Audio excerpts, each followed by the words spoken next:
Hi all, we're going to look now at Kasparov in the Linares 1992 tournament, which he managed to win. It was his second Linares. Now he won it back in 1990, interrupted by Ivanchuk in 1991. So this is the first round now in 1992 against Timman. He was playing black.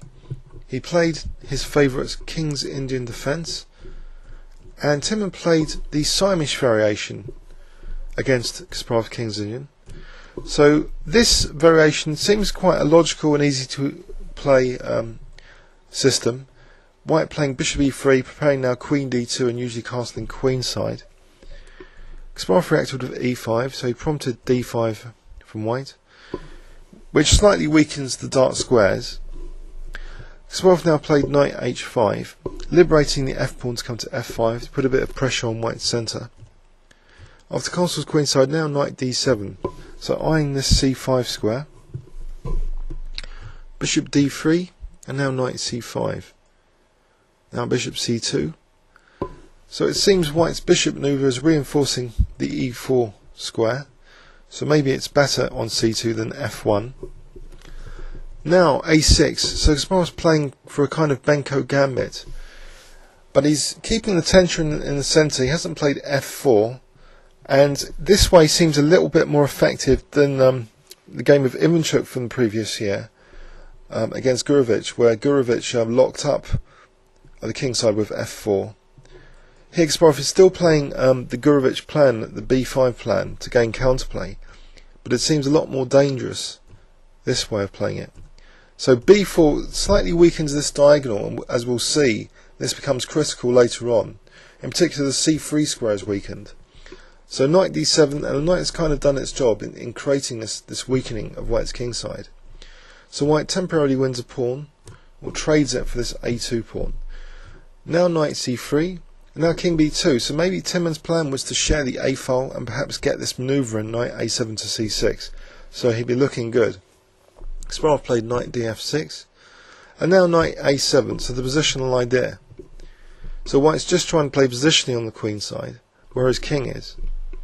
F takes e4 now, and now Timman played knight c6, and after queen d7, he didn't routinely play f takes e4 here. Let's have a quick look at f takes e4. My immediate reply there was knight g4 because Rybka wasn't given any chance. But if given any chance, what does it think it's really good? Bishop a6. It thinks is good. Bishop b7 so far, depth 10. So why is bishop b7 any good here? Let's have a look at bishop a6 first. So here, what would black be threatening? Maybe knight g4s. Let's have a quick example. b5, bishop b7, rook a1. Now knight g4 here, and black is, according to Rybka, slightly better. But why? Why would this be the case? Knight a5, bishop c8. It seems okay for white actually. Maybe this is a lot better than the game. So after f takes e4, what about an immediate knight g4? Let's say rook a1. If the bishop moves, by the way, so white would at least have to give up the bishop, because if it did move, then maybe bishop h6 here, getting a nice little trick, using a nice little trick to get that diagonal with this knight supporting the bishop there. So maybe Timman didn't want this knight g4 losing that dark squared bishop, which is often useful for white to have a kingside attack. But even so, it might have been better than the game. So in the game, g4 was played, and now Kasparov played knight f4, so offering a pawn sack which totally white can't grab that because of this diagonal. So after g5 now, Kasparov blasts Timman off the board now with a brilliant piece sacrifice for 2 pawns. Currently, he's 2 pawns up, 6 against 4 pawns, and he plays knight takes d5. So he's, with this move, he's ripping open this diagonal, as we'll see.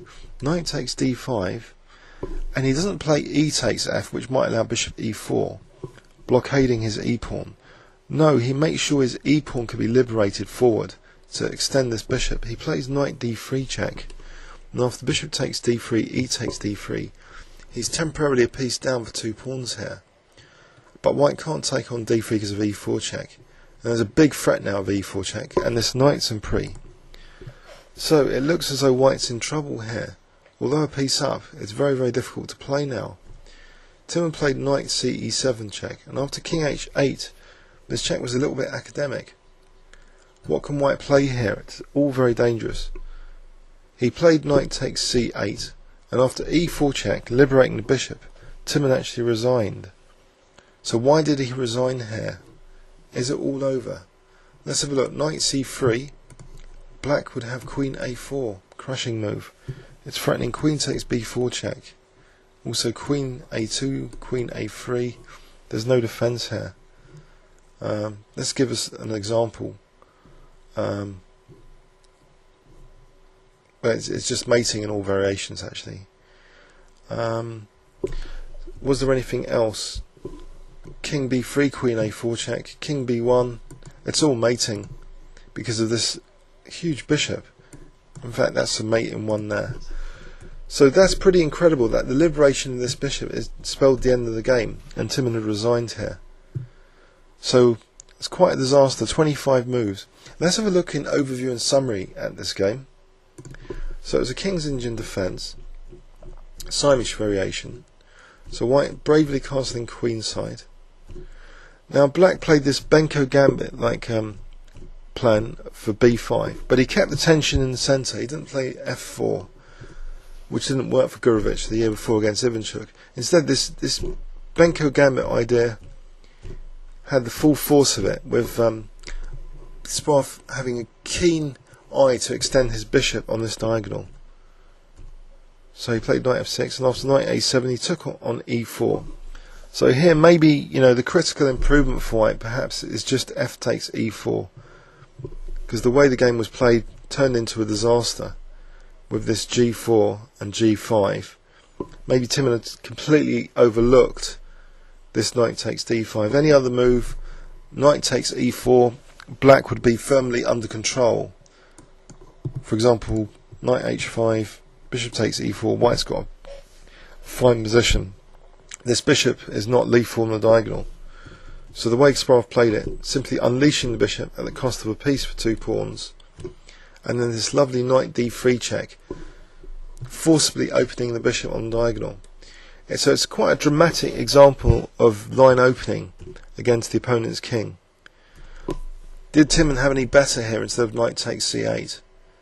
It looks fairly dire, but let's have a look at queen c3, which is a Rybka suggestion.